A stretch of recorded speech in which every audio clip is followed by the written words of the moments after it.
اعلیٰ یوریشیائی اقتصادی کونسل کا اجلاس سینٹ پیٹرزبرگ میں منعقد، اہم فیصلے منظور۔ اعلیٰ یوریشیائی اقتصادی کونسل کا اجلاس روس کے شہر سینٹ پیٹرزبرگ میں منعقد ہوا، جس میں یوریشیائی اقتصادی اتحاد کے رکن ممالک نے سربراہان نے شرکت کی۔ اجلاس کی صدارت روسی صدر ولادیمیر پوتن نے کی۔ اجلاس کے محدود سیشن میں بیلاروس کے صدر الیگزینڈر لوکاشینکو، آرمینیا کے وزیر اعظم نیکول پاشینیان، قازقستان کے صدر قاسم جومارت توقایوف، کرغزستان کے صدر جپاروف اور یوریشیائی اقتصادی کمیشن کے چیئرمین باقیتزاد ساگنتایوف شریک تھے۔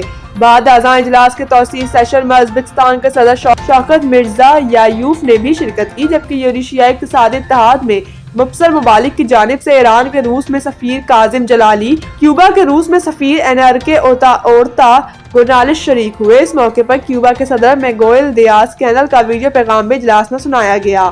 اجلاس میں انڈونیشیا کے وزیر تجارت بودی سانتوسو نے بھی شرکت کی۔ اجلاس کے دوران یوریشیائی خطے میں معاشی تعاون، تجارت، سرمایہ کاری، توانائی، ٹرانسپورٹ اور علاقائی انضمام کے امور پر تفصیلی تبادلہ خیال کیا گیا۔